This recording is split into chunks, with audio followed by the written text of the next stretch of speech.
And ngayon, simulan nating tingnan kung ano positively ang ibig sabihin nun. So what is Paul saying? Nung sinabi niyang, this is the first qualification. He must be blameless in the area of his family.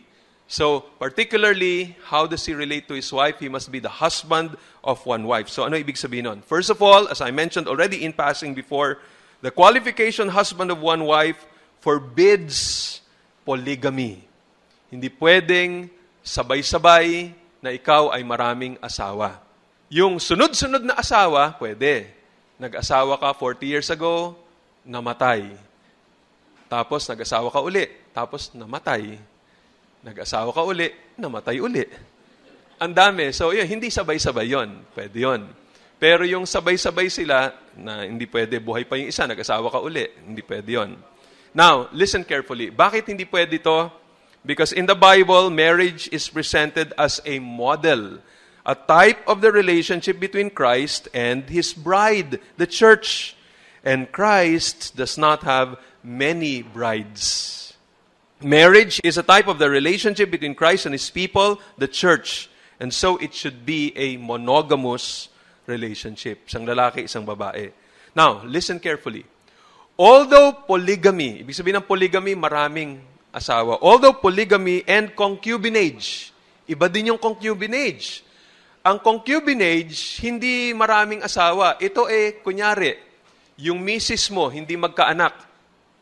Isasuggest ng misis mo, yun na lang katulong natin ng anakan mo. Pero yung magiging anak niya, anak ko yun. Okay, that's called concubinage. So, merong ganun na pinapakita dun sa Biblia. So, although polygamy and concubinage are found in the Bible, they are merely described and never condoned. Nor are they presented as normal practices for that time or later times. Makikita natin yun doon, pero hindi ibig sabihin ito ay pattern na dapat nating sundin bilang mga mananampalataya. Whether nung time nila o time natin, hindi yun gusto ng Panginoon Diyos. That is not God's perfect will. Kahit na sabihin natin, di ba doon galing yung 12 tribes of Israel? Di ba, kahit na ganon. Hindi ibig sabihin na ganon yung nangyari ron, ibig sabihin gagayahin natin yun. Nasa kamay ng Panginoon Diyos yun. Sovereignty ng Panginoon yun Pero ang general na will ng Panginoon is monogamous relationship. Isang lalaki lang, isang babae lang, at sila'y nagsasama permanently. Now, this is very interesting. Doon sa libro, Hard Sayings of the Bible, na sinulat ng ilang mga authors. Among them are Walter Kaiser Jr. and F.F. Bruce. Mababasa natin itong comment na to regarding the practice of polygamy and concubinage. Ito ang kanilang sinabi, and I quote, Scripture does not always pause to state the obvious. In many cases, there is no need for the reader to imagine what God thinks of such states of affairs. For the misfortune and strife that come into the domestic lives of these polygamists cannot be read as a sign of divine approval.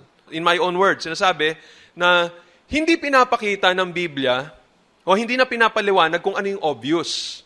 Kung titingnan mo yung mga polygamous relationships doon, obvious na makikita mo na hindi ito plano ng Panginoon. Kasi kung nakita mo yung klase ng mga inggitan between the wives and the concubines, yung klase ng awayan na nangyayari, masasabi mo na kagad, imposible namang kalooban ito ng Panginoon Diyos. Hindi ito approved ng Panginoon. Kasi tinan mo yung bahay nila, punong-puno ng kaguluhan. Yun yung sinasabi nila dito. Kaya, this is one of the evidences that concubinage and polygamy were not God's will. It is simply described or related in the Bible, pero hindi ibig sabihin gusto ng Panginoong Diyos yun. Okay, so ito isang tanong lang that I wanted to answer in relation to the issue of polygamy. What happens, for example, when a tribal leader who practices polygamy becomes a Christian? Kasi nabanggit ko nga dati, kadalasan ganun na nangyari sa ating bansa. Sa mga tribo, nangyayari ito. May pumuntang missionary dun sa tribo ng Tibuli tribe, kunyari, o sa iba pang tribo na nagpa-practice ng polygamy. Yung pinaka-tribal leader nila, ang pinakamaraming asawa, siya yung naging Christian. Ano ngayon yung gagawin dun? Well, generally, as I mentioned before, disqualified siya from being an elder kasi marami nga siyang asawa. Kasi yung sinasabi, should be the husband of one wife. So, para lamang sa tulong nila, just in case aabot sa kanila, anong dapat gawin nila? Well, again, this is a complicated issue and it has no easy answers. Ito lang ang aking pananaw. I believe the man who has several wives or concubines, itong tribal leader na to, should stop adding wives or concubines. Yun ang una niyang gawin. No? Hindi na siya pwedeng magdagdag pa. Kristiyano siya, tapos sabi niya, born again na naman ako, I'm free, pwede kong gawin kahit ano. No, you shouldn't add anymore dun sa mga asawa mo o mga concubines mo. Another thing, he should forbid this practice from continuing among his descendants and subjects. Yung mga sarili mong anak, may authority ka sa kanila eh. Yung mga subjects mo, yung mga sumusunod sa'yo, may authority ka sa kanila. Ikaw yung tribal head eh. Siguro, para kang hari sa kanilang mga mata. So, kung pwede ka sigurong gumawa ng batas at sabihin, simula ngayon, hindi na pwedeng maraming asawa. I think that would be a good thing to do for a tribal leader. Ikatlo, he should take note of God's word that he is to remain in the situation in life that God has called him. Dito pumapasok yung konting complication. What do you do now? Hiwalayan mo ba sila? The Bible says, kung ano ang pagkakatawag sa iyo ng Panginoon, manatili ka sa ganung sitwasyon. Look at 1 Corinthians chapter 7, verses 12 up to 15. To the rest I say, if an unbeliever is willing to live with a believer, don't divorce him. So yun yung isang sitwasyon dito. Look at verses 22 up to 24. Sabi dito, for he who was called in the Lord as a slave is a freedman of the Lord. Likewise, he who was free when called is a slave of Christ. You were bought with a price. Do not become slaves of men. So, brothers, in whatever condition each was called, let him remain with God. So kung ano ang panawagan mo, kung ikaw ay tinawag ng Panginoon Diyos na may asawa, huwag mong hiwalayan ang asawa mo. Kung ikaw ay tinawag ng Panginoon Diyos na walang asawa, okay lang, na huwag kang mag-asawa. That's okay, walang problema doon. So ngayon, paano to? Marami kang asawa. So pagka marami kang asawa, again, sinasabi ko lang, remain in the condition that God has called you. Pero there are other aspects of the Bible na dapat mong i-connect. Ano pa yon? Another thing. He should think seriously about God's perfect plan, which is a monogamous relationship. So, makikita nyo yung tension dito. Marami siyang asawa, na born again siya. Sabi ni Lord, manatili ka dyan sa kondisyon mo. Kasi asawa naman niya talaga yun lahat sa kanilang kultura. Pero sinasabi din ni Lord, ang ideal, isa lang ang asawa. So may tension na dito. Ngayon, kailangan i-consider mo. Dagdag pa natin, pahirapin pa natin yung kanyang sitwasyon. He should remember that what Christ said regarding lust in Matthew chapter 5, verse 28. But I say to you that everyone who looks at a woman with lustful intent has already committed adultery with her in his heart. So ito, marami siyang asawa. 4 o 5 yung kanyang asawa. Bakit ba niya sila kinakasama? Is it out of lust? So kailangan isipin niya na naman yon. Now, ito na naman, dapat niya i-consider. Out of compassion, he should continue to support his wives and his children materially or financially. Kailangan suportahan niya pa rin lahat itong mga babaeng ito. Okay, now, finally, ano ngayon ang dapat niyang gawin? He should follow his conscience and remember, he will be accountable to the Lord for all of his actions. Dapat pagsasama-samahin niya yun lahat sa kanyang isipan. Sabi ng Bible, ang ideal, isa lang asawa. Pero sabi ni Lord, manatili ako kung anong kondisyon ko nung ako'y naligtas. Sabi ni Lord, bawal ang lust. Sabi ni Lord, or out of compassion, I should continue to support all of them. So what am I to do? Hiwalayan ko ba silang lahat? Kung hiniwalayan ko silang lahat, kailangan ko silang suportahan lahat.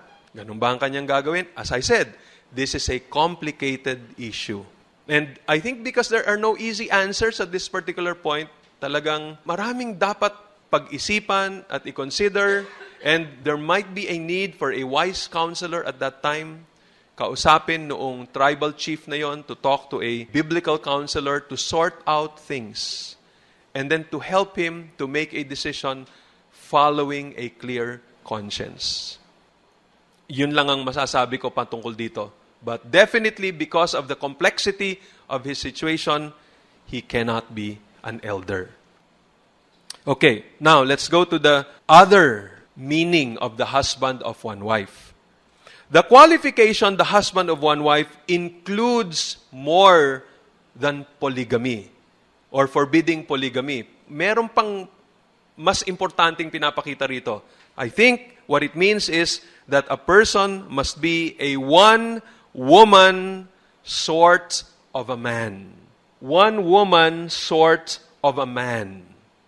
Ngayon, yung the husband of one wife originally, tatlong words lamang in Greek. Mias, gunaikos, aner. So yun yung tatlong words na yon. And it can be transliterated yung mias of one, gunaikos, woman, at saka aner, man. So, of one, woman, man. Or, pwede ling i-translate of one, wife, husband. Tapos makikita ninyo yung emphasis na nauna yung salitang one. So dahil nauna yung one, meron kasing sistema dito sa Greek na pagka inuna nila yung certain words, posible ang ginagawa nila, hina-highlight nila yung particular word na yon o character na yon. So ang gustong i-highlight dito, na yung lalaki dapat isa lang talaga sa kanyang puso, ang babae. Isa lang ang babae sa kanyang puso. Isa lamang ang asawa sa kanyang puso. Okay, now, to help us better understand this, pakinggan nyo ang sinabi ng iba't ibang mga commentators regarding this. The Greek construction places emphasis on the word one, thereby communicating the idea of a one-woman man. Pakinggan nyo sabi ni Kenneth West. The entire context is one in which the character of the bishop is being discussed. Thus, one can translate a one-wife sort of a husband or a one-woman sort of a man. Since character is emphasized by the Greek construction, the bishop o kaya elder should be a man who loves only one woman as his wife. It should be his nature to thus isolate and centralize his love. Yun ang ibig sabihin ng one-woman man. Nakasentro lang ang kanyang pag-ibig sa isang asawa. Sabi ni Ed Glasscock, sabi niya, this understanding emphasizes the character of the man rather than his marital status. Thus, even a single man or a man who has been married only once must demonstrate that he is not a playboy or flirtatious, but that he is stable and mature in character toward his wife or other females. So, posible, wala kang asawa. O paano ka magiging husband of one wife kung wala kang asawa? Hindi ka playboy. Yun din ang pwedeng ibig sabihin nito. Sabi ni J. Hampton Keithley III, this refers to the character of a man's life and the state of his heart, not his marital state. An elder must be above reproach in his marital life. Is he a one-woman man? If he is married, is he completely devoted to his wife? Or is his mind preoccupied with other women? Does he have a constant problem with lustful thoughts? If he is single, is he flirtatious?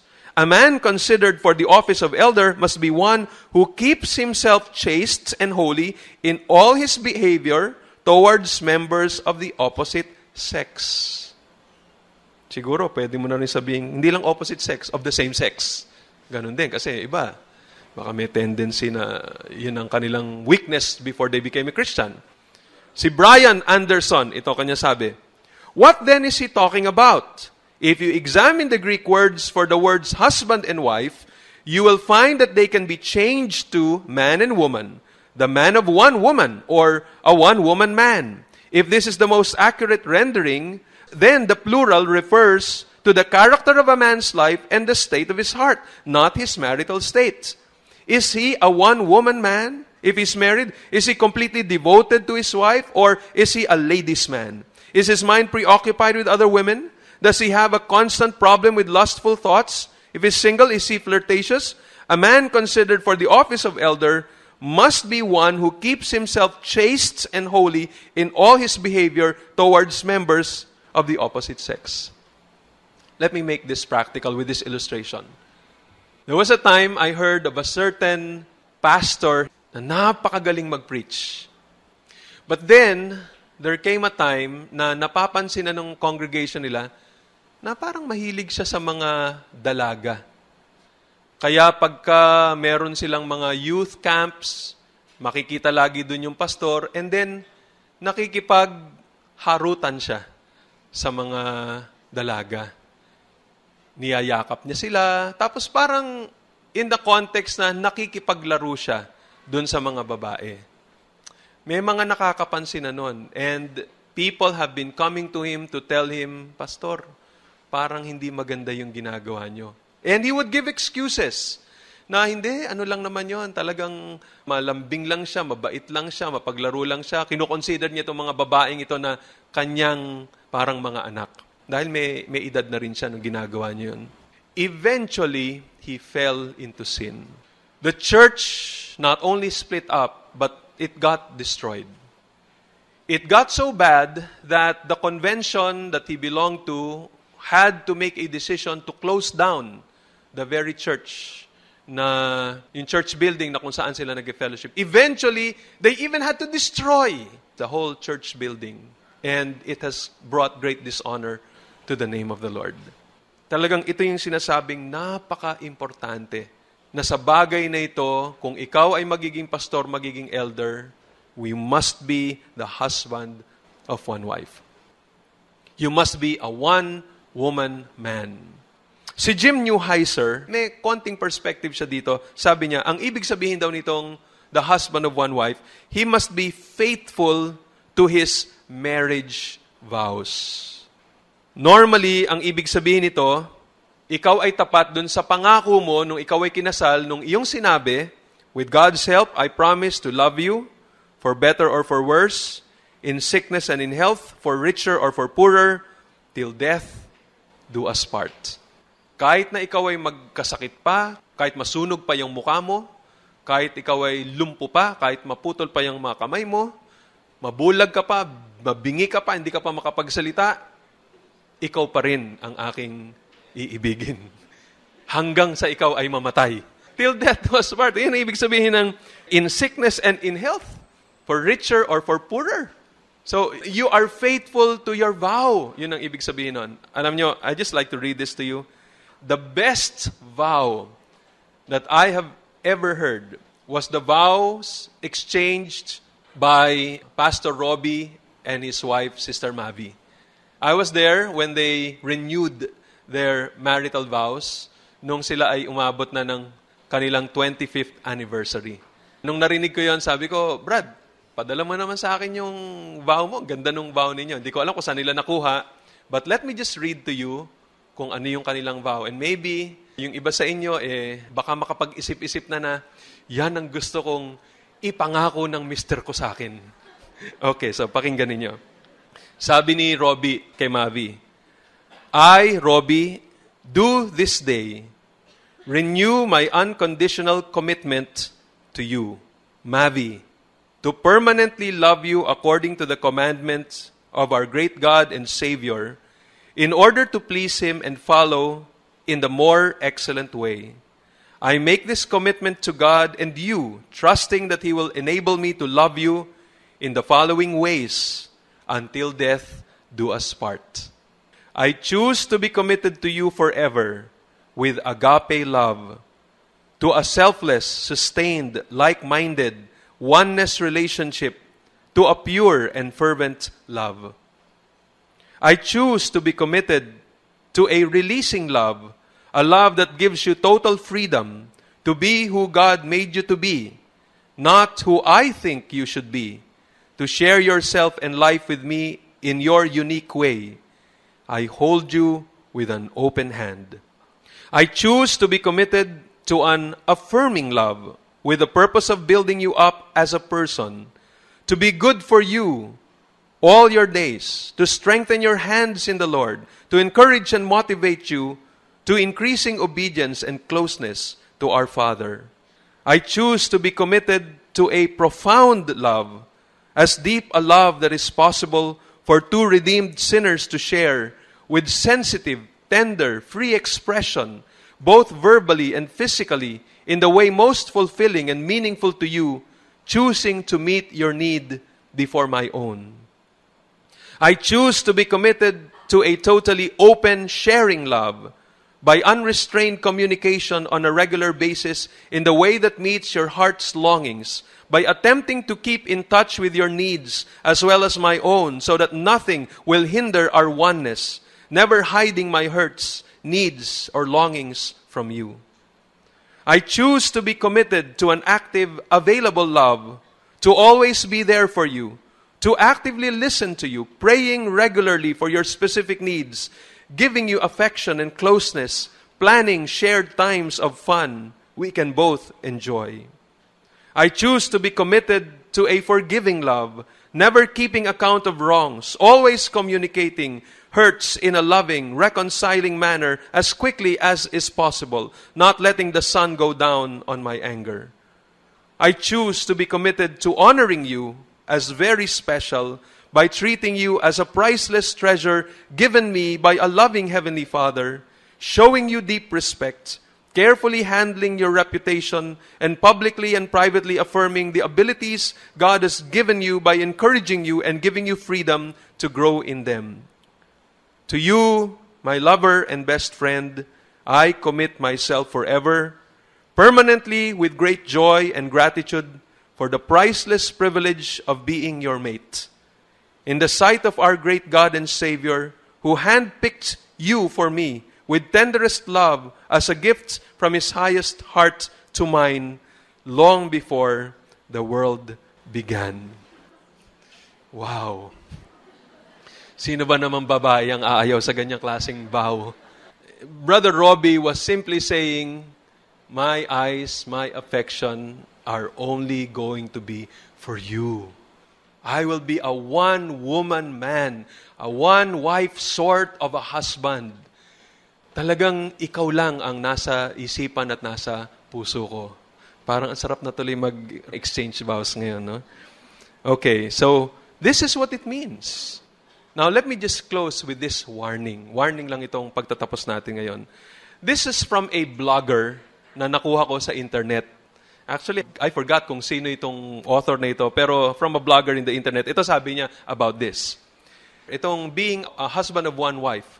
This matter is crucial since this tends to be a weak point that often leads to failure in the life of many leaders. The key concern with this qualification is whether or not the man is what we would call a womanizer. Does he tend to be flirtatious, or is he dedicated to his wife and honor her in marital faithfulness? This is no small matter, considering the disastrous effects of this weakness on the congregation. As Alexander Strauch points out, if the elders are not faithful, one-woman husbands, they will subtly encourage others to be unfaithful. It is inevitable that it will cloud his thinking and render him useless to provide spiritual direction to his flock. If the pastor is in no condition spiritually to provide guidance to the congregation, the inevitable outcome is that the congregation will wane spiritually, and it won't be long before sin permeates the congregation. Yun yung kinwento ko sa inyo kanina. Merong isang church na meron silang isang member na pastor na nagkaroon kami ng problema some time ago. And I heard from another person who has been attending that particular church, sabi niya, alam mo, pastor, ganyan talaga sa kanilang church. Bakit? Kasi yung pastor nila nag-commit ng sexual immorality, parang okay lang sa kanila, hindi nila dinil ng mabuti, parang pinagtakpan lang nila. Alam mo, pastor, nangyari ngayon sa kanila? Marami sa kanilang mga leaders nagko-commit ng fornication. Marami sa kanilang mga young people, hindi pa nag-aasawa, nabubuntisan na. Tapos, kinakasal, walang church discipline, nire-restore kagad sa ministry nila, sa gawain, hindi sila natatanggalan ng responsibility bilang pastor o bilang elder. And because of that, sin is spreading like leaven in the whole church. And hindi na matitigil ito because people will think, okay lang naman yung ganong klaseng kasalanan. Si pastor nga, o tinan mo, nangyari sa kanya. Wala namang problema. And so, there is a need for us to take seriously itong sinasabi ng salita ng Panginoon Diyos.